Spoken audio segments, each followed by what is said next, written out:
बिस्मिल्लाहिर्रहमानिर्रहीम, अस्सलाम वालेकुम। आप देख रहे हैं प्रोग्राम स्पोर्ट्स 360। मैं हूं अहमद नवाज। चैंपियंस ट्रॉफी 2025 का मेला सज चुका है। पाकिस्तान का मुकाबला न्यूजीलैंड से जारी है नेशनल स्टेडियम कराची में।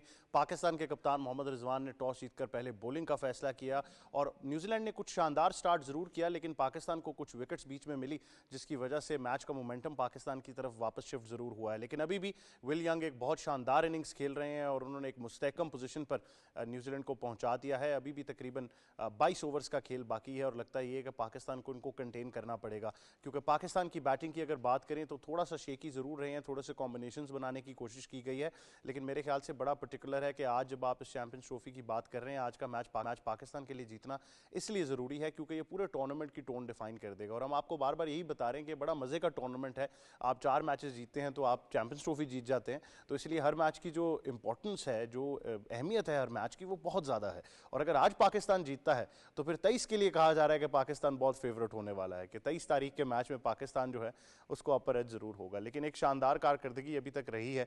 मोहम्मद रिजवान ने बहुत ही शानदार कप्तानी की है। मेरे ख्याल से अगर मैं ओवरऑल अभी तक का जितना खेल हो चुका है 28-29 ओवर्स का, न्यूजीलैंड को थोड़ा सा एज वापस जरूर मिला है। टॉम लेथम और विल यंग क्रीज पर मौजूद हैं, लेकिन जो पहली 3 विकेट्स जिस तरीके से गिरी हैं वो मेरे ख्याल से उसको बहुत ज़्यादा क्रेडिट उसका कप्तानी को जाता है। तो बड़े ज़बरदस्त मोड में नजर आए हैं मोहम्मद रिजवान। बड़े ज़बरदस्त तरीके से ट्रूप्स को जो है वो मस्टर कर रहे हैं। कराची में आज शानदार आगाज़ हुआ चैंपियंस ट्रॉफी का, शानदार फ्लाई पास्ट भी हुआ। यहाँ पर बहुत सारा हमने एक फ़ैन फेयर देखा है, एक सेलिब्रेशन है, एक मेला सा सजा है। सदर पाकिस्तान जनाब आसिफ अली जरदारी भी आज वहाँ पर मौजूद थे और बहुत ही ज़बरदस्त क्राउड जो है वो बिल्डअप आहिस्ता आहिस्ता जारी है। आपको पता है जो ही मैच जो है वो शाम में दाखिल होगा तो उसके बाद क्राउड मेरे ख्याल से मज़ीद और बढ़ता जाएगा। तो अभी तक जो है वो 29वां ओवर जारी है। 136 रन पर 3 खिलाड़ी आउट हैं और जैसा कि मैंने कहा कि अब जो आने वाले ओवर्स हैं उनमें पाकिस्तान को विकेट ज़रूर चाहिए। अगर विल यंग को आउट करने में कामयाब रहते हैं तो फिर मुस्तहकम हो जाएंगे, क्योंकि इसके बाद काफ़ी ज़्यादा बैटिंग अभी रहती है। उसमें हम फिलिप्स भी नज़र आएंगे, इवन ब्रेसवेल और सैंटनर भी बहुत अच्छी बारी कर लेते हैं। तो न्यूजीलैंड एक बैटिंग हैवी साइड ज़रूर है, तो इस बारे में ज़रूर गुफ्तगू करेंगे। और जितने भी कॉमेंट्स पाकिस्तान को लेकर आ रहे थे, मेरे ख्याल से उसमें सबसे पहली जो बात आज हमने यही गेज की है कि टॉस बड़ा ज़रूरी होने वाला था और मेरे ख्याल से मोहम्मद रिजवान ने ठीक फैसला किया है।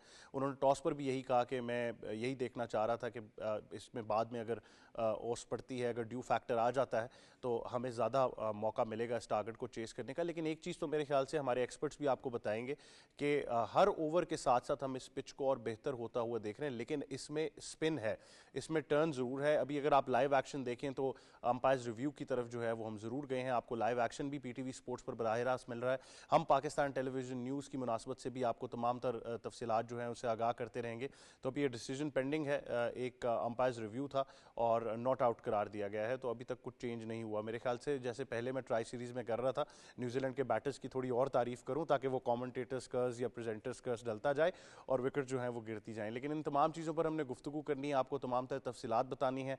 मेहमानों का तारुफ आपसे पहले करा देते हैं। हमें स्टूडियोज़ में सबसे पहले ज्वाइन कर रही हैं हमारी एक्सपर्ट हैं, पाकिस्तान की साबिक क्रिकेट कप्तान, इंटरनेशनल क्रिकेट कॉमेंटेटर, ब्रॉडकास्टर और प्रेजेंटर सना मीर साहिबा। अस्सलाम वालेकुम। वालेकुम अस्सलाम। कैसी हैं आप? अल्लाह का शुक्र, ठीक। बहुत शुक्रिया आप हमें ज्वाइन कर रही हैं। साथ ही साथ हमें ज्वाइन कर रहे हैं हमारे एक्सपर्ट और एंकर सैयद मोहम्मद अवैस। अस्सलाम वालेकुम। वालेकुम सलाम। कैसे हैं आप? मैं ठीक ठाक, आप सुनाएं? मैं बिल्कुल ठीक हूँ, thank you very much for joining us. और साथ ही साथ हमें ज्वाइन कर रहे हैं सीनियर स्पोर्ट्स जर्नलिस्ट और हमारे तज्जियाकार। मैं अभी जिक्र ही कर रहा था कि इन्होंने आज एक कॉलम लिखा, मुझे लगता है वो मोहम्मद रिजवान ने भी पढ़ लिया क्योंकि कप्तानी नजर आई है। हमें ज्वाइन कर रहे हैं मोई शाह साहब। अस्सलाम वालेकुम। जी। कैसे हैं शाह साहब? अल्लाह का एहसान है। बहुत शुक्रिया, आप भी हमें ज्वाइन करें। सना मीर साहिबा, क्या कहना चाहेंगी? टॉस से लेकर अब तक बड़ा मिक्स्ड एंड मैच रहा है। एक फेज वहां जाता है, फिर हम वापस खींचते हैं, फिर अभी फिलहाल वहां पर मोमेंटम नजर आ रहा है, बट फिर भी जो एक्सपेक्ट किया जा रहा था कि रन्स की भरमार होगी, मोहम्मद रिजवान ने बहुत शानदार कप्तानी की।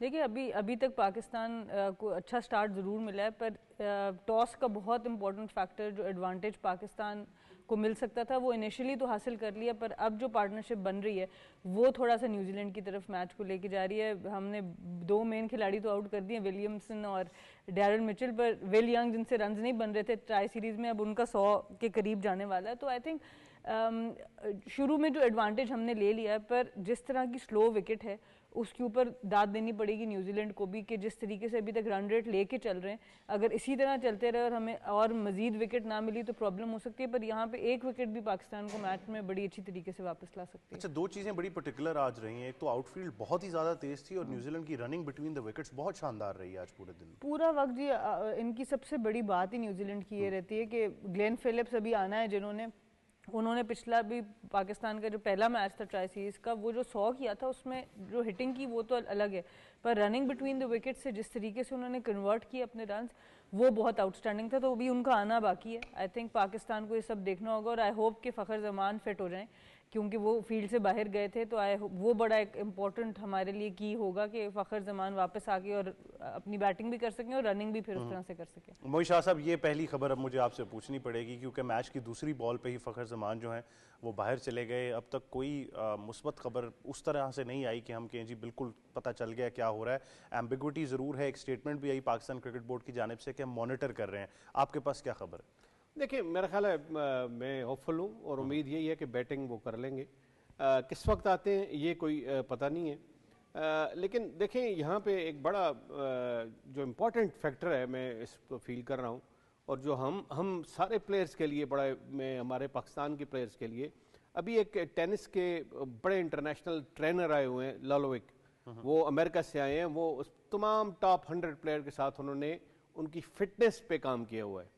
तो उनकी जो मैं उनसे बात कर रहा था, या जो मुझे पता लगा उनसे सारा कुछ, उन्होंने सारा पाकिस्तान के एनालाइज किया, पाकिस्तान के यंगस्टर का। उन्होंने कहा ये इनका जो लोअर पोर्शन है पूरी बॉडी का, ये इस पे काम ही नहीं करते, और जिसकी वजह से ये ऑफ एंड ऑन आपको इंजरीज नजर आती हैं।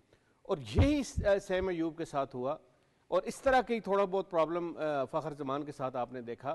और उम्मीद ये है, जो वहाँ से रिपोर्ट्स आ रही हैं, जो मैंने भी किसी से बात की है, वो किस काबिल हो जाएंगे कि वो बैटिंग करें। हल्का फुल्का उन पे काम कर रहे हैं, वर्क कर रहे हैं, लेकिन ये भी अजीब सी बात है कि कोई इतना ज़्यादा वो मतलब एफर्ट नहीं करनी पड़ी उस फील्ड में जहाँ वो बॉल के पीछे गए।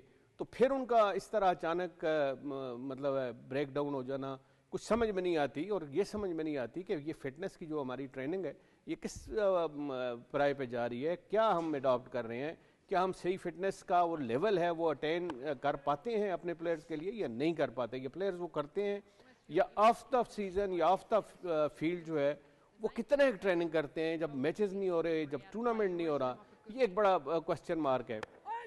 वापस आते हैं जी टीम के जो आज के मैच की तरफ है, बहुत इंपॉर्टेंट है, इसमें कोई शक नहीं, इसमें कोई शक नहीं। और ये जो अर्ली इंडिकेशंस हैं, इसमें मुझे बड़ा अजीब सा एक फीलिंग आ रही है कि ये ज़्यादा थोड़ी सी स्पिन कर रही है, विकेट वो वाली स्पिन से भी ज़्यादा कर रही है कि जो हम ट्राई सीरीज में हमने देखी।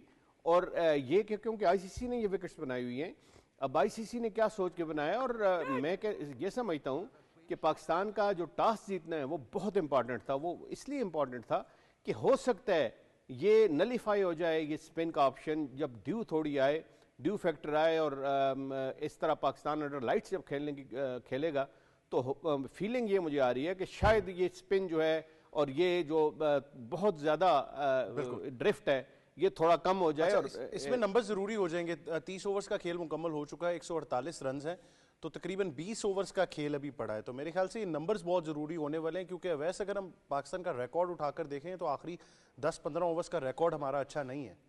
देखिए, एक तो आपको पता टॉस पड़ा इसमें मैटर कर रहा था। मैं खुद भी चाह रहा था कि पाकिस्तान चेस पे ना जाए, क्योंकि कहीं ना कहीं ड्यू फैक्टर रोल प्ले करेगा, लेकिन अभी तक जो सूरत हाल है, हवा चल रही है, तो आई डोंट नो कि ड्यू फैक्टर रोल प्ले करता है नहीं करता।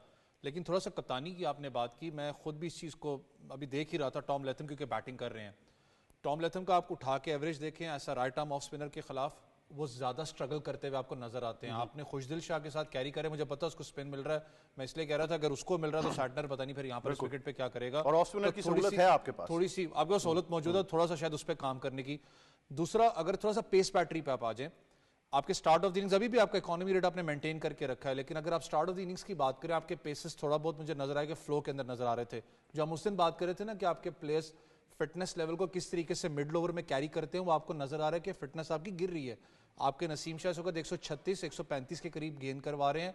रिवर्स स्विंग अगर आप चाहते हो, या अगर आप चाहते हो कि टेर अवे क्विक नाम की जो अल्फाज होता है मिडल ऑर्डर के अंदर, वो आपके अंदर नहीं मौजूद है, क्योंकि आप फटीग कैरी करते हो, नजर आ रहा है आपके उसके ऊपर। लेकिन पाकिस्तान ने अभी तक मैं कहता हूं कि अच्छी परफॉर्मेंस तो दिखाई है, यहाँ पर थोड़ा सा कंटेन करके रखा है, लेकिन फिलिप्स मौजूद हैं, इसके बाद आपको पता है वो एग्रेसिव खेलना जानते हैं। इनके खिलाफ पाकिस्तान कैसे काउंटर अटैक करता है, जो मसला हमारा वही आज भी है। 15 ओवर से लेकर मैं कहता हूँ 35 ओवर तक या 40 ओवर तक आपको कि आपके पास बॉलर मौजूद नहीं है जो रेगुलर विकेट्स आपके लिए ले सके। डेप्थ ओवर के अंदर हारिस रऊफ के ऊपर आपका डिपेंडेंसी बहुत ज्यादा है, लेकिन अगर हारिस रऊफ को मार पड़ती है फॉर सपोज, फिर शाहीन शाह अफरीदी डेथ ओवर के बॉलर आपको पता है स्ट्रगल करते हुए आपको नजर आए। तो देखिए मैंने कल भी आपको ये अंदेशा दिया था कि चाहे फिलिप्स हो, चाहे जो मर्जी प्लान हो, चाहे विलियमसन हो, आज कुछ कामयाब नहीं होने वाला। आज पाकिस्तान बड़े जबरदस्त तरीके से मैच जीता। मैं देखिए खुद भी चाहता हूँ, देखिए क्रिटिसिज्म अपनी जगह होता है, मैंने कहा ना जीतेंगे हमारी टीम है, हम सबसे ज्यादा खुश होंगे। पाकिस्तान आज भी मुझे बहुत से लोग कह रहे थे कि यार क्या होगा क्या नहीं, मैच बहुत पड़ा है। तो उसका बरक्स भी बता देना कि अगर आप हारेंगे तो फिर आप कोच पे नहीं लेकर जाएंगे बात को। मैं तो आज भी कहता हूं देखिए कोच आपका कभी सामने नहीं आता, ये हकीकत है। फिर वहीं ले गए। देखो छोड़ दो जो भी बात थी, लेकिन देखो विलियम की बात करो, अभी कप्तान भी कह रही थी बल्कि उसने परफॉर्म नहीं किया, आज उसने परफॉर्म किया। ये हिस्ट्री है हमारे खिलाफ, ये हम लोग जाने जाते हैं। हैं। लाइटर नोट आपको पता ऑस्ट्रेलिया बिल्कुल खत्म हुआ था, हमने उसको उठाया था कि उठ जा भाई बड़ा टूर्नामेंट। मैं सवाल के ऊपर वापस आऊंगा, लेकिन आज आप सुबह से भी हमारे एक और सिस्टर प्लेटफॉर्म पर मौजूद रही हैं, पाकिस्तान टेलीविजन स्पोर्ट्स पर, जहां बड़ा जबरदस्त एनालिसिस होता रहा है। वहाँ पर साबिक टेस्ट क्रिकेटर शुएब अख्तर ने एक बड़ी ज़बरदस्त बात की कि जो आपके मेन बॉलर्स के 30 ओवर्स हैं वो बड़ा डिफाइन कर देंगे, क्योंकि बाकी फिर उसके इर्द गिर्द रिवॉल्व अराउंड करते हैं। लेकिन उसके बरक्स अगर मैं देखूं तो मेरे ख्याल से अबरार ने जिस तरीके से ना सिर्फ विकेट ली, जो कंटेन कर दिया उन्होंने, उससे शायद पाकिस्तान को बहुत मदद मिल जाए लेटर ऑन जो बाकी ओवर्स हैं उसमें। बिल्कुल, आई थिंक कुछ तो फ्रंट फुट पे आप आए थे, टॉस की भी वजह थी, पिच पे भी बॉलिंग भी ओवरऑल अच्छी हुई, कैप्टनसी अच्छी हुई, जो शॉर्ट पिच डिलीवरी और शॉर्ट लेग का इस्तेमाल किया, तो काफ़ी चीज़ें आज पाकिस्तान की बेहतर नज़र आई हैं, जो ट्राई सीरीज़ में मिसिंग नज़र आ रही थी कि बिल्कुल ही फ्लैट एक तरह से बॉलिंग लाइनअप नज़र आई थी। अब फ़ायदा ये हो सकता है कि यहाँ पे अगर हम कोई विकेट ले लें, या जैसे आपने अबरार के स्पेल की बात की, शुरू में जिस तरह उन्होंने कंटेन किया, तो आखिर में जब 5 फील्डर्स बाहर होंगे और उस वक्त अगर हारिस रऊफ आते हैं, क्योंकि अब रिजवान की मर्जी है कि वो किस बॉलर को लाए। इसी तरह अवैस ने अच्छा पॉइंट उठाया कि वो अभी सलमान अली आगा को भी यूज़ कर सकते हैं लेफ्ट हैंडर्स के ऊपर। तो अब वो उनके पास लग्जरी आ गई है कि वो आखिरी 5 ओवर्स, आखिरी 10 ओवर्स में जब 5 फील्डर्स बाहर होंगे, हम किन बॉलर्स को यूज़ कर सकते हैं, वहाँ पे फिर हारिस रऊफ और इफेक्टिव हो जाते हैं। क्योंकि अभी जब वो शॉर्ट पिच बॉल करने जाएं, स्लो वंस करने जाएं, तो बाउंड्री पे 4 फील्डर्स हैं 11 से लेके 40 ओवर तक। तो आखिरी के 10 ओवर में फिर वो और लीथल हो जाएंगे, क्योंकि डेथ के लिए वो मशहूर हैं। तो आई थिंक अगर इस वक्त हम एक आध विकेट और लेने में कामयाब हो गए तो पाकिस्तान बड़ा स्ट्रांगली इस मैच में वापस आ जाता है। पर अगर अगले 7-8 ओवर्स में विकेट ना आई और फिर ग्लेन फिलिप्स आखिर के लिए रह गए, तो फिर पाकिस्तान के लिए मुश्किल। लेकिन इसमें ये भी जरूरी है कि अगर वो लेट चार्ज आता है तो हमारी तरफ से पैनिक बटन ना दबे। अगर आप उस चार्ज को भी किसी तरह देखें, वो आपके लिए फायदेमंद ही है कि वो बॉल के पीछे जा रहे हैं, आपके पास विकेट की अपॉर्चुनिटी बढ़ जाती है। लेकिन सवाल यही है कि कप्तान और जो भी उसका बॉलर है वो पैनिक बटन ना दबे, कहीं ना कहीं वो कहें कि नहीं ये हमारे लिए ठीक है, मारने दो उनको। बिल्कुल, और इसीलिए ये पहले स्पेल सबके बड़े इंपॉर्टेंट थे। नसीम ने भी शुरू में आके विकेट ले दी, अबरार ने भी शुरू में आके अच्छी बॉलिंग कर दी। तो ये जो शुरू की स्पेल्स हैं, इससे कप्तान को ये क्वेश्चन मिल जाता है कि वो बाकियों के ओवर्स बचा लेता है, उसको जबरदस्ती बॉलिंग चेंज नहीं करनी पड़ती, वो अपनी मर्जी से बॉलर्स को ला सकता है। तो एक होता है प्रोएक्टिव, आप चेंज कर रहे होते हैं, और एक आपको जबरदस्ती चेंज करनी पड़ती है as a captain. Force change हो तो फोर्स चेंज इतनी नहीं करनी पड़ी आज रिजवान को एज कैप्टनसी के लिए, और आई थिंक वो एक प्लस पॉइंट हो सकता है कि आखिर में वो अपने 10-15 ओवर्स बड़े अच्छी तरीके से बचा सकते हैं अगर अभी रिजवान उसी तरह से कप्तानी करते रहे तो। बिल्कुल मोई शाह साहब, बॉलर्स टूर्नामेंट जिताते हैं, ये तो बड़ा फैक्चुअल स्टेटमेंट है, लेकिन पहली बार इस चैंपियंस ट्रॉफी में जिस तरह की पिचेस हैं उनको देखकर ऐसे लग रहा है कि जितनी अच्छी आप बॉलिंग कर दें, आपके बैटर्स को रन्स करने पड़ेंगे तभी आप जीतेंगे। और आज भी यही लग रहा है कि अगर तो पिच थोड़ा सा बेहतर होता है, लेकिन जिस तरह आपने भी निशानदेही की कि बहुत ज़्यादा टर्न है, और मैं सुबह भी हमारा एक एनालिसिस हो रहा था तो मैंने वहाँ पर यही फरमाया कि यहाँ पर की मिचेल सैंटनर ही हैं। एक मैट हेनरी को अगर आप देख के खेलते हैं और मिचेल सैंटनर आपके लिए की है, क्योंकि वो आप इकोनॉमी रेट इतना ज़बरदस्त है कि आपको चोक कर देंगे, और वो थ्रू द एयर बहुत स्लो और क्विक है, वेरिएशन बहुत अच्छी है। तो अब आपके बैटर्स के ऊपर कितना ओनस आता है? बॉलर्स तो शायद अभी भी 20 ओवर्स में अपना काम करके दे देंगे। अच्छा, एक तो आपने बात की सैटनर की, और सैटनर या ब्रेस्टफेल हो गए या कुछ हद तक फिलिप्स हो गए, जो डिसाइड करना है मैच का और डिसीजन जिस पे होना है और जिस पे पता लगना है कि कौन सी टीम जीत रही है और हार रही है, वो इन स्पिनर की जो कंट्रीब्यूशन होगी या इनका जो रोल होगा उससे होगा। अब मुझे ये पता है कि ज़रूर एक आध विकेट फास्ट बॉलर 1-2 विकेट्स ले सकते हैं, अच्छे उनके पास हेनरी है, रिको है, अच्छे बॉलर हैं उनके पास, इसमें कोई शक नहीं है। लेकिन जो अल्टीमेट डिसीजन पावर है इस वक्त भी न्यूजीलैंड में, वो उनके स्पिनर्स के पास है, लेड बाय देयर कैप्टन। ये मतलब है आज के मैच का जो मैं अभी तक देखा है और एनालाइज किया है, डिसाइसिव मोमेंट जाके इस पे होना है कि पाकिस्तान किस तरह खेलता है, उनको कितनी उनको स्पिन मिलती है, कितनी वो पाकिस्तान की बैटिंग लाइन को इम्प्रेस कर सकते हैं या अंडर प्रेशर ला सकते हैं। इस पे सारा कैलकुलेशन हो रही है और इस पे जाके रिजल्ट निकलना है। इसके आपने जिस तरह बात की कि पाकिस्तान की बैटिंग लाइन की अब कितनी इंपॉर्टेंस है, या पाकिस्तान की बैटिंग लाइन को किस तरह करना चाहिए। देखिए, एक तो सबसे पहले जो बचे हुए ओवर हैं यहाँ पे, इस पे कितना रिस्ट्रिक्ट कर सकते हैं न्यूजीलैंड को, ये देखने वाली बात है।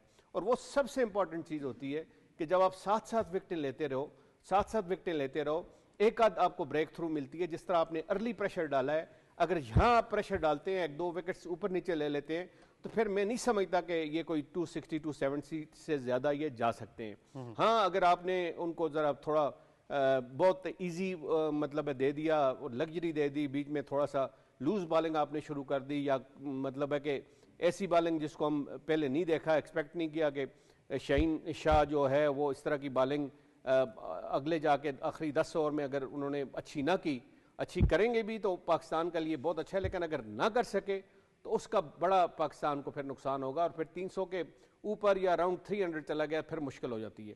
अच्छा, अगर मैं गलत नहीं हूं, 2011 से लेकर 2015 तक पाकिस्तान की हमने यही स्ट्रैटेजी देखी थी, जहां पर पाकिस्तान पहले 30 ओवर्स में ऐसे ही कोई मिक्स एंड मैच रहता था, लेकिन आखिरी 20 ओवर्स में उमर गुल हो, सईद अजमल हो, एकदम से वो विकेट्स का अंबार लग जाता था, जिसकी वजह से आप साइड्स को बहुत अच्छा रिस्ट्रिक्ट करते रहे। देखिए, आपके लिए एक अपॉर्चुनिटीज ग्रैब करना बड़ा जरूरी होता है। मैं 2009 की, क्योंकि मैंने खुद वो चैंपियंस ट्रॉफी साउथ अफ्रीका में जाकर कवर की, उसका एक आपको बड़ा मतलब पाकिस्तान ने स्कोर कर लिया अराउंड, मुझे नहीं याद, तकरीबन 240 अराउंड इस तरह कर लिया स्कोर।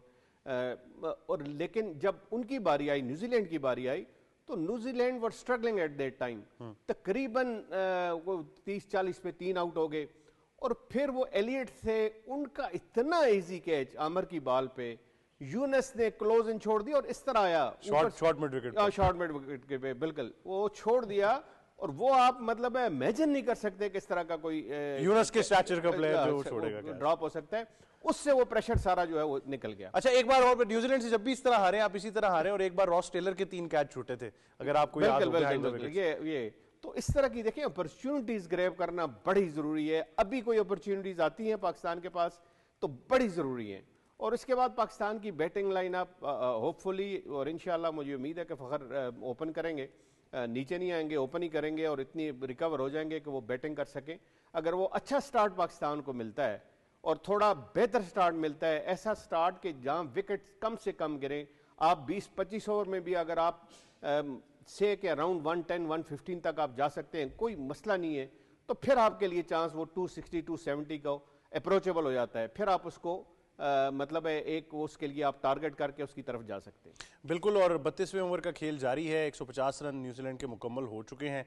आज भी सैयद मोहम्मद अवैस स्टेडियम जो है वो बाबर के नारों से गूंज रहा था, और मैंने बहुत सारे प्लैकार्ड्स ऐसे देखे, पोस्टर्स ऐसे देखे जो जिन पे बाबर आजम का ही नाम लिखा हुआ था, और इससे आपको अंदाज़ा होता है कि ऑरा है। और आज इवन ये बात भी की गई कि यही मौका है कि बाबर आजम शायद दुनिया को बता दें, और जिस तरीके से वो फॉर्म में आ रहे हैं आहिस्ता आहिस्ता, वो एक इनिंग शायद दूर हैं वापस उस फॉर्म में आने से। जो पाकिस्तान क्रिकेट बोर्ड की जो मर्चेंडाइज ऑफिशियल, क्योंकि वो आपको पता है उसकी वेब पे होती है, और जो मर्चेंडाइज जो बेसिकली टीम उनकी डील करती है, वो मुझे कह रहा था कि सबसे ज़्यादा रिक्वेस्ट एक ही उस मर्चेंडाइज के लिए आ रही कि पीछे बाबर का नाम लिखा हो। देखिए, है तो बड़े प्लेयर, आपको मैंने कहा ना कि जब भी कैमरा चाहे 1-2 मिनट के लिए लगे हैं, सेकंड्स के लिए भी लगे, तो कमेंटेटर्स भी बात करते हैं। रिकॉर्ड है ना, रिकॉर्ड्स बोलते हैं 60 या 61 की एवरेज होना, ओडीआई क्रिकेट के अंदर इतने अरसे नंबर 1 रहना, स्टैट्स आपके बोलते हैं। बेशक आपने पिछले मैच की बात करूं, जो फाइनल मैच था, आपने उसमें आई गेस 34 किया था, लेकिन 2-3 ड्राइव्स जो आपने लगाए, लग रहा था कि रिलैक्स अपनी पोजीशन पे आ रहे हैं। फिर अच्छी बात होती है कि आपने जिस तरीके से मीडिया में भी कहा कि यार बाबर किंग नहीं, मुझे किंग ना कहें, क्योंकि वो साइकोलॉजिकल प्रेशर बिल्ड करता है आपके ऊपर। एज ए सीनियर प्लेयर जब भी आप ड्रेसिंग रूम के अंदर होते हो तो आपके इर्द गिर्द जो ड्रेसिंग रूम का माहौल है वो घूम रहा होता है, और जब आप बैटिंग ऑर्डर आपने उनका वैसे ही आपने ओपन करवा दिया मिडिल ऑर्डर के अंदर, क्योंकि इर्द गिर्द घूमती थी उनकी बैटिंग, तो कहीं ना कहीं आपको ज्यादा बाबर के ऊपर प्रेशर इंटरनली मैं कहता हूँ वो फील भी करते होंगे। उनका स्कोर करना बड़ी जिम्मेदारी होगी कि वो किस तरीके से स्कोर करते हैं। लेकिन थोड़ा सा अहमद भाई खुशदिल शाह पे मैं बात करना चाहूंगा। अब आप क्योंकि आप अनफॉर्चुनेट है, फिर मैं कह रहा हूं कि आप 2 स्पेशलिस्ट स्पिनर्स के साथ नहीं जा रहे, जो मिडिल ओवर्स की बात कर रहा हूं। इब्रार आपके पास, उसने कंटेन बहुत अच्छा किया, ये 6 ओवर इंपॉर्टेंट है हारिस के, वो किस तरीके से आता है। लेकिन खुशदिल शाह भी आप कहीं ना कहीं उसको ऐसा पार्ट टाइम इस्तेमाल तो कर रहे हो। एक बॉल उनको स्पिन मिलता है जो कि वो एयर में डिसीव कर रहे हैं। मैं दूसरी बॉल देख रहा था, मुझे समझ में नहीं आती खिंची हुई गेंद क्यों करवाते हैं, जब आपको बॉल से स्पिन भी मिल रहा है, प्रॉपर आपको ब्रेक मिल रहा है इस विकेट के ऊपर। जो हम बात करेंगे सैडनर पता नहीं क्या करेंगे, अगर उनको सपोर्ट मिलती है तो आपको उस प्लान के साथ स्टिक रहना पड़ता है।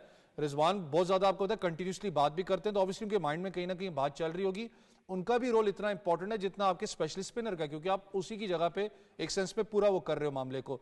रहा सवाल आपकी बैटिंग ऑर्डर का, तो फिर मैं कहता हूँ मिडल ऑर्डर आपका बड़ा इंपॉर्टेंट है। देखें आपको ओपनिंग तो अल्लाह करे परफॉर्म कर जाएं, फखर जिस तरीके से, क्योंकि मुझे नजर आता है कि स्पाइक्स उनका कहीं वो फंसा है ग्राउंड के अंदर, तो जिस वक्त ये सूरत हाल होती है रनिंग मोशन की आप करें तो आपके जो लोअर बैक है उसके अंदर कहीं ना कहीं खिंच पड़ती है, और वो नजर आ रहा था जब वो खड़े थे। अल्लाह करे को ज्यादा सीवियर ना आपके लिए हो। आपका जो मिडल ऑर्डर है वो है बेसिकली जिसने आपको प्लेटफॉर्म ले करके देना है आपकी विनिंग स्ट्रीक का। साउथ शकील वहां पर हैं, पूरी जिंदगी कराची के अंदर खेलते हैं, उनको इस विकेट से बेहतर नहीं पता कैसे विकेट परफॉर्म करती है। फिर उसके बाद आगा सलमान अच्छी फॉर्म में आपको नजर आ रहे हैं। Rizwan lead from the front in the middle order, बड़ा इंपॉर्टेंट उनका भी रोल होगा। तैयब ताहिर का एक थोड़ा सा बताना चाहूँ, लोग आज भी इख्तलाफ करते हैं कि तैयब ताहिर टीम में क्या कर रहा है। डोमेस्टिक अगर आप उसका रिकॉर्ड उठा के देखो, लिटरली कह रहा हूँ स्पिनर उसको गेंद करवाते हुए डरता था। इस विकेट के ऊपर, खास करके पाकिस्तानी विकेट्स के ऊपर, वो बहुत तगड़ा स्पिन के खिलाफ, और उसकी रनिंग बिटवीन द विकेट्स उनकी है वो बहुत क्विक है। तो वो एक बड़ा एक क्वेश्चन आपको देगा 5वें 6ठे नंबर पे, लेकिन अभी भी बड़ा अच्छा कंटेन किया पाकिस्तान ने।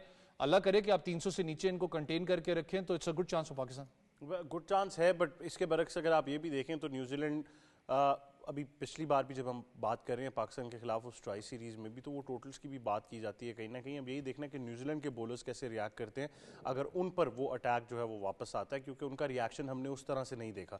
तो ये बड़ा ज़रूरी साबित होने वाला है। और फिर आउट ऑफ प्लान्स भी आप अक्सर हो जाते हैं, लेकिन जिस तरह मोई शाह साहब ने भी फरमाया, वैस ने भी निशानदेही की कि पिच के ऊपर टर्न काफ़ी मौजूद है। ये आप एक बार फिर जो है वो लाइव एक्शन बराह रास्त देख रहे हैं। 163 for 3, the 33rd over is now in place. Abrar जो है वो बॉलिंग करा रहे हैं, तो थोड़ा सा ये बाउंड्री चेक की कॉल आई थिंक लाजमी है। और एक बार फिर अच्छी एफर्ट नजर आई। तो फील्डिंग इस वक्त पाकिस्तान की प्रीटी डिसेंट तो ज़रूर रही है, लेकिन अब आपने देखना यही है, मेरा ख्याल है विल यंग कुछ ही रन अब दूर हैं अपनी सेंचुरी मुकम्मल करने से, कि वो इसके बाद कैसे कैपिटलाइज करेंगे। 1 रन वो दूर हैं, 99 रन मुकम्मल कर चुके हैं। टॉम लेथम भी 40 रन बना चुके हैं। तो इसके बाद विल यंग कैसे रिएक्ट करेंगे 100 करने के बाद, यहाँ पर बाकायदा तौर पर मेरे ख्याल से पता चलेगा गेम का। लेकिन बात फिर वही है कि आपकी प्लानिंग एग्जीक्यूशन जो है उसमें पैनिक बटन नहीं दबना चाहिए। आई थिंक वहीं से जो है वो फ़र्क पड़ेगा। तमाम तरह एक्शन जो है वो आप PTV स्पोर्ट्स पर बराह रास्त देख रहे हैं। हम लम्हा ब लम्हा आपको अपडेट भी करते रहेंगे पाकिस्तान टेलीविजन न्यूज़ के प्लेटफॉर्म से। अबरार जो हैं वो अपना ओवर करा रहे हैं, और साथ ही साथ यंग और लेथम क्रीज पर मौजूद हैं। 164 रन हो चुके हैं। The game is now into its 33rd over. 17 overs का खेल बाकी है इसके बाद जी। अब जो एडवांटेज पाकिस्तान को मिला था टॉस से और विकेट से, वो काफ़ी हद तक न्यूट्रलाइज कर दिया है न्यूजीलैंड ने। इस वक्त अगर आप देखें तो 100 होने वाला है विल यंग का, और आई थिंक यहाँ से अगर जब गियर शिफ्टिंग होगी 35-36 ओवर्स के बाद, तब न्यूजीलैंड बहुत ज़्यादा डेंजरस साइड बन जाएगी, क्योंकि फिर ग्लेन फिलिप्स ने भी अभी आना है। तो आई थिंक यहाँ पर अभी फिर एक अपॉर्चुनिटी पाकिस्तान के पास ज़रूर है, पर अभी काफ़ी हद तक न्यूजीलैंड ने ओवरकम कर दिए हैं वो जो 3 विकेट्स उनकी गिरी थी, और हमने वो एडवांटेज लिया था। अगर ये स्कोर 300 के करीब जाता है तो जिस तरह की पिच है, इवन ड्यू के साथ भी ये एक अपहिल टास्क हो सकता है। बट डिपेंड करता है पाकिस्तान का। आपको पता है मैं हमेशा कहती हूँ इस टीम के बारे में कि जब इस टीम को आप राइट ऑफ करने का सोचते हैं, ये ऐसी परफॉर्मेंस देते हैं ये 10 विकेटों से भी जीत जाते हैं। तो वो भी कोई पता नहीं हमारी टीम का, और अल्लाह करे कि हमें ऐसे ही ये गलत प्रूफ करें, क्योंकि ऑन पेपर तो न्यूजीलैंड की टीम काफ़ी स्ट्रॉन्ग नज़र आ रही थी, बट ओवरऑल होपफुली अच्छे रिजल्ट हैं। अबरार बड़े एनिमेटेड लग रहे हैं, डिनाई करी जा रहे हैं विलियम को अभी तक वो जो 1 रन दरकार है सेंचुरी मुकम्मल करने के लिए। लेकिन मोइशा साहब ये फैक्चुअल तो बात अब हो गई है कि पाकिस्तान टीम अंडर प्रेशर सबसे बेहतर परफॉर्म कर देती है आपको। नहीं, वही बात वही है ना, मैम ने भी सही कहा कि आप प्रिडिक्ट नहीं कर सकते, क्योंकि ख़ासकर अच्छे टूर्नामेंट्स में किस वक्त वो बाउंस बैक करती है पाकिस्तान की टीम, वो पता नहीं है।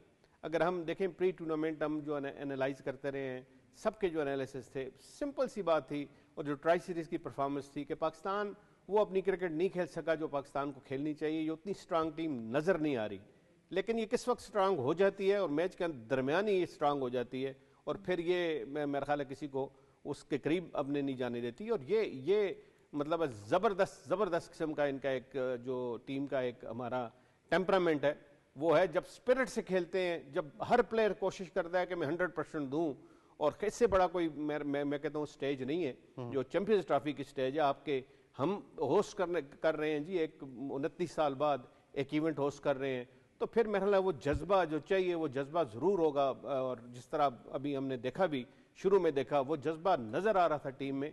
अब किस तरह उसको 100% में अपनी जो 60-70% वाली जो एफर्ट्स हैं जो रिसेंटली हमने देखी, वो 100% में कन्वर्ट करते हैं।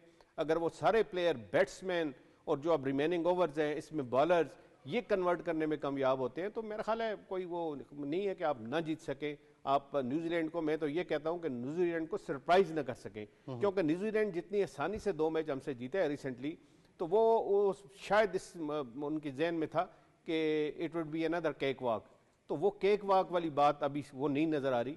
अभी न्यूजीलैंड को भी फाइट करनी पड़ेगी और बहुत अच्छा क्रिकेट खेलना पड़ेगा, बहुत अच्छी बॉलिंग करनी पड़ेगी, और खासकर जिस तरह पहले भी मैंने कहा कि जो उनके लीडिंग स्पिनर्स हैं लेड बाय देयर कैप्टन, वो सारा इसका दारोमदार इस मैच का उन पे है कि वो किस तरह की बॉलिंग करते हैं, और पाकिस्तान के बैट्समैन की जो मिडिल ऑर्डर और टॉप ऑर्डर है वो किस तरह रिस्पांस करता है। अच्छा शाह जी, पाकिस्तान के लिए एक बहुत अच्छी खबर है कि फ़खर जमान जो है वो फील्ड पर वापस आ गए हैं, तो मेरे ख्याल से ये वो खबर थी जिसका हम सब बेसब्री से इंतजार कर रहे कुछ ऐसे ही खबरें आ रही थी कि वो इस काबिल हो जाएंगे कि वो आके बैटिंग करें, और वो खबर हमारी, और फखर के आते ही एक रिव्यू भी ले लिया गया है, तो क्या पता कि ये जो है मैच एक बार फिर से हमारी फेवर में टिल्ट होता हुआ हमें नजर आ जाए। बोलते रहो याद है, उस दिन हम कह रहे हाँ थे बिल्कुल, हो रहे थे, अभी हम तारीफ कर रहे हैं ना न्यूजीलैंड की, मैं मोई शाह साहब हम तारीफ कर रहे हैं। कार्ड बिहाइंड का लीजिए, बिल्कुल डाउन द लेग साइड है, मेरे ख्याल से स्निको से ही कंफर्म होगा, यहाँ पर तो बताना बड़ा मुश्किल है। ये एक अच्छा ब्रॉडकास्ट एलिमेंट डाला गया है कि जहाँ पर अंपायर को भी इस बार दिखाया जा रहा है, तो थर्ड अंपायर का जो एक वो है पर्सपेक्टिव, वो भी हमें देखने को मिल रहा है, तो I think it's very interesting. But nonetheless champions trophy एक शानदार तरीके से जारी है, और ये रिव्यू मेरे ख्याल से बड़ा ज़रूरी साबित हो सकता है अगर ये विकेट हो जाती है सनामीर टॉम लेथम की। मुश्किल लग रहा है, मुझे लग रहा है बॉल शायद पास कर ही गई है, अगर ग्लव्स को लगी तो अलग बात है, बट देखते हैं, ये बड़ा इंपॉर्टेंट होगा, क्योंकि वही हम बात कर रहे हैं, क्योंकि अभी एडवांटेज चल जा चुकी है न्यूजीलैंड की तरफ, और विलो रूक के ऊपर नज़र रखनी पड़ेगी अंडर लाइट्स। वो spoken like a true skipper, not out it is. हाँ जी, वो लग रहा था बॉल ऑलरेडी पास कर चुकी थी कि विलो रूक की जो बॉलिंग है उसको भी हमें सामने रखना पड़ेगा। सैंडनर तो होंगे ही होंगे बहुत लीथल, पर अंडर लाइट्स जिस तरह का बाउंस वो एक्सट्रैक्ट करते हैं वो भी एक इम्पॉर्टेंट फैक्टर होगा कि पाकिस्तान उसको कैसे मैनेज करता है। और आई थिंक ये ऑब्वियसली आखिरी के 10 ओवर्स भी बड़े क्रूशल अब पाकिस्तान के लिए। विकेट नहीं आई अभी भी, और होपफुली अब आ जाए ताकि हम जरा कुछ सेलिब्रेट करने का मौका मिले। वो आपको याद होगा ना जो कहा जा रहा था 40 ओवर्स का सोच कर खेले, वो गेम 50वें ओवर में दाखिल होती हुई नजर आ रही है। वो तो जाएगी जाएगी। लेकिन मजीद गुफ्तगू करेंगे, कराची का जो हाल है वो जरूर जानेंगे। हमें ज्वाइन कर रहे हैं स्पोर्ट्स जर्नलिस्ट हैं, उनसे हम जरूर गुफ्तगू करेंगे। इमरान सिद्दीक हमें ज्वाइन कर रहे हैं। अस्सलाम वालेकुम इमरान, वेलकम टू स्पोर्ट्स 360। वालेकुम अस्सलाम, थैंक यू। इमरान, क्या बताना चाहेंगे कराची के बारे में? एक मेला सा सज चुका है, मैच तो जारी है, लेकिन ओवरऑल जो कराची का शहर है, कराची के लोग हैं, स्टेडियम का एम्बियंस है, क्या बताना चाहेंगे हमें? बिल्कुल, देखें खासा जोशो खरोश है यहाँ, क्योंकि आपको पता ही है कि 29 साल बाद एक आईसीसी का इवेंट हो रहा है, नेशनल स्टेडियम कराची हो या पाकिस्तान हो, तो जोशो खरोश तो बहुत है। हमने देखा कि अभी से थोड़ी देर पहले भी हम जब बाहर गए थे तो अभी भी शायकीन जो है वो बाहर मौजूद हैं। लाइन्स क्योंकि प्रोसेस थोड़ा सा स्लो है अंदर आने का, तो अभी भी हाउसफुल का बोर्ड तो नहीं लगा है, अभी भी थोड़े से फैंस बाहर हैं, और इससे ज्यादा फैंस वो हैं जिनके पास टिकट्स मौजूद नहीं है, और वो यहाँ स्टेडियम के बाहर जो है वो टिकट्स के पैसे लेके आए कि हमसे पैसे लें और टिकट्स हमें कहीं से खरीद के दें। तो हमने पहले भी इस पर बात की थी कि यहाँ पर जो पाकिस्तान क्रिकेट बोर्ड टिकट फरोख्त कर रहा है, तो एक सेंटर कम से कम स्टेडियम के अतराफ में जरूर होना चाहिए कि जिसने अगर टिकट्स नहीं लिए और वो स्टेडियम आ रहा है तो वहां से वो टिकट्स लेकर स्टेडियम के अंदर दाखिल हो सके। लेकिन इस मैच में तो नहीं हो सकता था ये, क्योंकि ये ऑलरेडी सोल्ड आउट था, तमाम तर जो टिकट्स थे वो फरोख्त हो चुके थे, और ये एटमॉस्फेयर है शानदार, यहाँ पर एक एक बॉल पर एक एक डॉट पर यहाँ पर शोर मच रहा है, और एक फेस्टिवल का समय है नेशनल स्टेडियम कराची में। अच्छा, बड़ा ज़बरदस्त सा एक मोमेंट है। आपने स्टेडियम की अपग्रेडेशन भी अपनी आंखों से उसका हाल देखा है। एक ऐसा टास्क था जिसके बारे में कई लोगों की ये राय थी कि ये बड़ा इम्पॉसिबल सा लग रहा है, लेकिन इसको बाकायदा तौर पर पुल ऑफ किया गया है। तो ये जो अपग्रेडेशन है एज अ स्पोर्ट्स जर्नलिस्ट और एज अ क्रिकेट फैन, आप इसको किस तरीके से डिफाइन करेंगे? देखिए, ये तो अभी फेज 1 है नेशनल स्टेडियम कराची में। अगर आप रेनोवेशन कंप्लीटली बोलेंगे तो वो तो कदाफी स्टेडियम लाहौर में हुई है। अभी जो नेशनल स्टेडियम कराची की रेनोवेशन है, ये तो पाकिस्तान सुपर लीग 10 के बाद मुकम्मल तौर पे शुरू होगी, और नए इंक्लोजर्स बनेंगे, नई छतें, रूफ टॉप हटा दिया जाएगा, फिर ये जो इंक्लोजर, जो नई बिल्डिंग बनी है इसके बराबर में 2 जगह है खाली, उसको फिलअप किया जाएगा, और एक व्यू अच्छा किया जाएगा। ये जो ट्रेंच टाइप की बनाई गई है कदाफी स्टेडियम लाहौर में, उसी तरह होगा। तो ये तो अभी तो आप समझ सकते हैं, कह सकते हैं हम कि 25% नेशनल स्टेडियम कराची का काम हो, 75% काम अभी इसका फेज 2 पे शिफ्ट किया गया है, जो कि पाकिस्तान सुपर लीग के बाद होगा। लेकिन इसके बावजूद अगर हम देखें तो ये नई बिल्डिंग बनने के बाद और तमाम तरह एनक्लोजर्स में चेयर्स लगने के बाद, जहाँ जहाँ पे चेयर्स नहीं थी वहाँ पे चेयर्स लगी है, तो एक अच्छा लुक है। जो पहले जाली थी स्टेडियम की, वो जाली हटाई गई है, उसके बाद अच्छा लुक आया है। फिर दो जो बड़ी स्क्रीन लगाई गई है, क्योंकि हम देखते हैं कि यहाँ पे फैंस पहले आते थे, उनको स्कोर का नहीं पता होता था, रिप्ले नजर नहीं आता था, लेकिन अब वो दोनों साइड पे स्क्रीन लगाई गई है, सबको रिप्ले भी नजर आ रहा है, स्कोर भी नजर आ रहा है। तो क्योंकि यहाँ जैमर्स का इशू है, जाहिर है अगर आप इंटरनेट पर देखना चाहें तो थोड़ी सी प्रॉब्लम होती है, तो स्क्रीन पर अब जो है वो सब कुछ अवेलेबल है। तो एक पहले से हम कह सकते हैं कि बहुत ही इम्प्रूवमेंट हुई है। लेकिन जो फेज 2 है उसके बाद ये नेशनल स्टेडियम कराची का जो असल चेहरा है वो सामने आएगा। बिल्कुल इमरान, आपका बहुत शुक्रिया कि आप हमें ज्वाइन कर रहे थे प्रोग्राम स्पोर्ट्स 360 में और हमें आगाह कर रहे थे कराची के हाल से कि वहाँ पर एक मेला सा सज चुका है। और जिस तरह उन्होंने बताया कि फैंस अभी भी स्टेडियम में आ रहे हैं, अभी भी कम्प्लीटली हाउसफुल नहीं हुआ, थोड़ा सा प्रोसेस ज़रूर दुश्वार है, लेकिन लोग जो है वो स्टेडियम का रुख कर रहे हैं और हम यकीन करते हैं कि जब पाकिस्तान का चेस शुरू होने वाला होगा तो ये हाउसफुल ज़रूर हो जाएगा। सईद मोहम्मद अवैस, इसमें अब जिस तरह मैंने कहा कि अब एक ये मोमेंट आ गया है कि बैटर्स को इस टूर्नामेंट में स्टेप अप करना पड़ेगा, बॉलर्स तो अपना काम कर ही देंगे लेकिन रन्स करने पड़ेंगे। अभी तक तो हारिस राव बड़ा एक ज़बरदस्त काम करे, क्योंकि जो उनको पेस भी और खास करके बाउंस एक्सट्रैक्ट हो रहा है यहाँ पर, दैट मीन्स के हिट द टेक हार्ड जो हम बात करते हैं ऐसा पेस बैटरी, तो आप उसको कर रहे हैं और बड़ा एक ज़बरदस्त तो कैच होता अगर वो टॉम लेथम का अगर वो ले लेते अपना, अनफॉर्चुनेटली वो बड़ा एक वन अपना हैंडेड कैच था। लेकिन एक आपको लग रहा है कि पाकिस्तान वापस रिदम के अंदर आ रहा है, लेकिन जैसे कप्तान ने भी कहा शाहजी ने कि बड़ा इंपॉर्टेंट है कि आप अगर यहाँ पर ब्रेक थ्रू एक ले लेते हो तो आप ऑलमोस्ट मैं कहता हूँ एक मैच के अंदर वापस आ सकते हो, रेस्ट्रिक्ट कर सकते हो। यहाँ पर थोड़ा सा ये जो अपना कराची स्टेडियम, मुझे पता है बहुत से अभी भी लोग कह रहे थे कि यार ऐसा सच क्राउड नहीं है, जैसे जैसे मुझे लगता है टाइम गुजरेगा, ऑफिस टाइमिंग्स भी, ऑफिस टाइमिंग खत्म होगा तो आपको ज़्यादा क्राउड यहाँ पर नजर आएगा। लेकिन जिस तरीके का स्टार्ट इस चैंपियंस ट्रॉफी को मिला, ओपनिंग सेरेमनी की बात करें, आज आप बेशक वो फ्लाई पास देख लें, प्रेसिडेंट साहब खुद भी वहाँ पर मौजूद थे, तो वैसे ही हाइप आपको पता है चैंपियंस ट्रॉफी की बनी हुई है, जो भी मामला इंडिया वाले हुए थे, लेकिन वैसे भी इसकी चैंपियंस ट्रॉफी की हाइप बनी हुई है। अच्छी बात है कि पाकिस्तान बहुत अरसे के बाद एक बड़ा टूर्नामेंट कर रहा है। और आज मैं खुद भी कहने पे मजबूर हूँ, टिकट्स नहीं है, प्लीज़ फ़ोन ना करें, तंग पड़ गया खुदा की कसम यार, टिकट्स नहीं है मेरे पास। For a change I think ये भी शुक्र है कि इन्होंने ये तस्लीम कर लिया और हमारी तरफ इशारा नहीं किया, ये भी एक मेरे ख्याल से बहुत बड़ी चेंज है। कोशिश कर रहे हैं कप्तान की गाड़ी में बैठ के मंदिर चले जाएं, स्टेडियम नहीं है टिकट भाई। कप्तान खुद बेचारी टिकट परचेज कर रही थी, मैं गवाह हूँ उसका, मैंने अपना फोन भी यूज करने की कोशिश की, तो ये मैं गवाही इस चीज की जरूर दे सकता हूँ। वो भी किसी के लिए, हाँ वो भी किसी के लिए, वो भी हम अपने लिए नहीं कर रहे थे। तो ये तो जरूर है कि टिकट जो है वो हाथों हाथ बड़ी तेजी से बिकी हैं। इवन मोई शाह साहब को तो दुबई स्टेडियम के लिए भी ऑफर थी कि उसकी टिकट्स कहीं से परचेज करते, बट वो भी नहीं हो पाया, ऐसे ही था। जी जी जी, बड़ा मुश्किल होता है। देखिए आईसीसी इवेंट होता है और आईसीसी इवेंट में आप इस तरह के फ्री टिकट्स लेना या उस तरह के आप लोगों को इनवाइट करना बड़ा मुश्किल होता है। पीएसएल की हद तक या लोकल जो टेस्ट मैचेस होते हैं, वनडे बायलैटरल सीरीज होती है, उसमें तो ठीक है, हो सकता है, लेकिन ये आईसीसी का इवेंट है। आईसीसी मैक्सिमम रेवेन्यू जनरेट करने की कोशिश करती है और वो फिर अगर इस तरह के देना शुरू कर दे और इस तरह की टिकट्स बांटना शुरू कर दे तो फिर वो उसका कॉन्सेप्ट जो है उस मेगा इवेंट का कॉन्सेप्ट खत्म हो लेकिन जाता है। मुझे लगता है बहुत हद तक आपकी सखावत ने लोगों को ये आदत डाल दी है कि अब वो हर इवेंट में मांगना शुरू हो गए। ये हकीकत है, ये हकीकत है। मैं सच्ची बात है, मैं अपने दोस्तों को, अपने जानने वालों को हमेशा मैंने जो मुझे टिकट्स मिलते थे मैं बांट देता था, लेकिन इस दफा अगर कोई ये एक्सपेक्ट कर रहा है कि जिस तरह लोग कर रहे हैं कि शायद इस दफा मिले, वो बड़ा मुश्किल है, इस दफा नहीं मिलेंगे। और हमारे गो टू मैन जरूर है। इवन मैं आपको बताऊं कि जो जर्नलिस्ट की एक्रीडेशन होती है वो भी बड़ी लिमिटेड इन्होंने की है, इस दफा कम की है। बिल्कुल। जो अक्सर जो बायलैटरल सीरीज में काफी ज्यादा होती है, इस वक्त कम की है, क्योंकि फॉरेन जर्नलिस्ट काफी सारे आ रहे हैं, हर मुल्क के आएंगे और यहाँ पे फिर उनको अकोमोडेट करना, मीडिया सेंटर इतना बड़ा होता नहीं है कि आप मतलब है कि कोई मतलब 100 से ज्यादा आप कर लें, यही 40-50 अराउंड इतनी तकरीबन जगह होती है, तो वो भी इस दफा मुश्किल है। फ्री टिकट्स तो वो तो बड़ी दूर की बात है। लेकिन देखें इस सब के बावजूद एक चीज है कि हमारे जो स्टेडियम्स हैं, हमारा जो एक लोगों में जोश व खरोश है, ये बड़ा देखने वाला है, दीदनी है। और जिस तरह खासकर मैं ये समझता हूँ कि अब ये तो कराची का मैच है, अब पिंडी का मैच जिस टीम का भी होगा, मतलब पाकिस्तान नहीं भी खेल रहा होगा, तो उसमें भी आप क्राउड, ठीक ठाक क्राउड आप देखेंगे। और खासकर लोगों की नजरें तो जो ऑस्ट्रेलिया वाला मैच है उस पर लगी हुई हैं कि ऑस्ट्रेलिया और साउथ अफ्रीका का मैच हम यहाँ पे देखेंगे। और ज्यादा लोग यकीन करें, जो जिसने मेरे से टिकट मांगे भी हैं, तो वो कहते हैं जी ऑस्ट्रेलिया और साउथ अफ्रीका का टिकट किसी तरह कर दें, और कईयों ने तो ऐसा कहा जी कि अगर आपको वो मतलब ऑन पेमेंट भी मिलता है तो हमें बताएं कि किस तरह वो हमने लेना है। यानी हर तरह की कोशिश की गई है कि किसी तरह टिकट तक हाथ जो है वो पहुंच सके।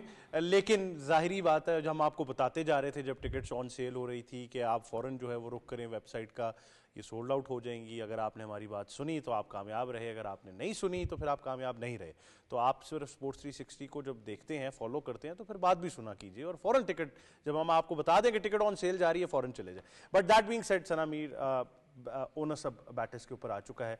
आप लोगों ने भी आज बड़ी बाबर आजम के ऊपर डिबेट की है और आप लोग सबको उस पर खामोश करा के एक साहब खुद उस पर डिबेट करते रहे। वो हमने पूरा बैंटर जरूर देखा है, लेकिन आज वो मौका हो सकता है कि हमें वो वापसी नजर आ जाए। हाँ बिल्कुल, अभी तो पहले आखिरी के 15 ओवर बहुत क्रूशल हैं। 100 भी हो गया यंग का, उधर एक अपॉर्चुनिटी थी कि आप उस नर्वस 90s में विकेट ले लेते। टॉम लेथम के पिछली दफ़ा भी हमने कैच ड्रॉप करके उनको 50 कराई, आज भी हमने कैच ड्रॉप कर दिया। तो ये एक बड़ा इंपॉर्टेंट फैक्टर होता है कि वो प्लेयर्स जो अंडर प्रेशर आए हुए हैं उनको हमने प्रेशर से निकाल दिया, तो वो आज आपके गले में अटक गया है। 15 ओवर्स अब रहते हैं, ये बड़ा इंपॉर्टेंट होगा अब कितना न्यूजीलैंड टारगेट यहाँ पर लेता है। फिर ऑब्वियसली बात हम बैटर्स की करेंगे कि फिर बैटर्स उसको अप्रोच कैसे करते हैं, पर पहले तो अभी ये 15 ओवर्स बड़े क्रूशल हैं पाकिस्तान के। Would you fancy something above 300 या आपको लगेगा कि 270 तक ही ट्रेडिशनली हम कंफर्टेबल हैं? देखिए पाकिस्तान टीम अगेन कोई पता नहीं है उनका, और दूसरा ड्यू का फैक्टर बड़ा इंपॉर्टेंट होगा। अगर तो ड्यू पड़ती है तो फिर एनीथिंग अबव 280, अगर ड्यू नहीं पड़ती तो एनीथिंग अबव 280 वो कि इतना आसान नहीं होगा चेस करना 300। अगर ड्यू पड़ती है तो फिर आप इवन 300 तक भी आप जाके चेस कर सकते हैं, बट एनीथिंग अबव 300 320 वो आहिस्ता आहिस्ता मुश्किल होता जाता है। उस दिन भी बहुत आउटस्टैंडिंग इनिंग्स खेल दी थी रिजवान ने और सलमान अली आगा ने, पर न्यूजीलैंड की इस वक्त फुल स्ट्रेंथ बॉलिंग और साउथ अफ्रीका की उस बॉलिंग में अभी काफ़ी फ़र्क है। बिल्कुल काफ़ी फर्क जरूर है जी। मैं इस विकेट पे, क्योंकि मैं पढ़ भी रहा था कराची विकेट पे जितने अभी तक पाकिस्तान में मैचेस हुए हैं, अगर आप एशियन कंडीशंस की बात करें तो पाकिस्तानी विकेट्स आपको ज़्यादा सूटेड बैटिंग पे ज़्यादा अच्छी लगती हैं। आपको 5 साढ़े 5 की एवरेज से आप स्कोर इजीली करते हो, लेकिन मसला ये कि 5 साढ़े 5 की, जैसे कप्तान ने भी कहा ना, इस टीम अनप्रेडिक्टेबल है ना, आप कुछ कह नहीं सकते इस टीम के बारे में। पाकिस्तान की बात कर रहा हूँ, यहाँ पर 270-80 अगर ड्यू फैक्टर रोल प्ले करता है, मुश्किल होगा चेस करना। फखर जमान पे है फिर वो कैसे आपको स्टार्ट। लेकिन मेरे ख्याल से आज का ट्रिक बड़ा सिंपल होने वाला है कि आपने विकेट्स इन हैंड रखनी है। आई थिंक ये शायद आपको आज मैच जिता देगा। मोहित शाह साहब, आखिर में आपसे फौरन पूछूंगा, प्रोग्राम क्लोज करना है, कि क्या टोटल है जिसपे आप बड़े मुतमईन है कि पाकिस्तान चेस कर ले? देखें, जब अराउंड 270 या 280 स्कोर होता है ना, तो वो रन्स का प्रेशर नहीं होता टॉप ऑर्डर बैट्समैन पे। वो उनको पता है कि ये अगर हमने अच्छा स्टार्ट ले लिया, स्लो हम खेले, 20 ओवर में हमने 80 रन 85 रन भी किए, लेकिन वो मतलब है कि अप्रोचेबल है, वो उसको हम हिट कर सकते हैं उस टारगेट को, क्योंकि हमने विकेट्स प्रोटेक्ट की हुई हैं और विकेट्स इतनी है कि हम थोड़ा सा तेज भी खेलेंगे तो उसमें होगा। ये तकरीबन यही अराउंड 270 280 तक पाकिस्तान यहाँ अचीव कर सकता है इस टारगेट को। और यहाँ अगर अभी अच्छी बॉलिंग हो जाती है रिमेनिंग ओवर्स में, विकेट्स गिरना शुरू हो जाती हैं, तो फिर बहुत बहुत हद तक ये पॉसिबल है कि पाकिस्तान 270 के अंदर ही इनको रिस्ट्रिक्ट कर ले। बिल्कुल ऐसे ही। मोहित शाह साहब, अवैस और सना मीर साहब, आपका बहुत शुक्रिया कि आप तीनों हमें ज्वाइन कर रहे थे। यही था आज का प्रोग्राम स्पोर्ट्स 360। मैच का फैसला क्या होगा ये तो वक्त ही बताएगा। हम तो फिर भी बहुत पुरुमीद हैं कि पाकिस्तान ये मैच आसानी से जीत रहा है। अगर आप तमाम तर एक्शन देखना चाहते हैं तो PTV स्पोर्ट्स HD पर बराह रास्त है, और PTV न्यूज़ और PTV वर्ल्ड जितने भी हमारे प्लेटफॉर्म्स हैं वो लम्हा ब लम्हा आपको अपडेट करते रहेंगे। लेकिन तमाम तर एक्शन PTV स्पोर्ट्स HD पर आप मुलाहिजा फरमाइए। मुझे और टीम को दीजिए इजाज़त। अल्लाह हाफिज़।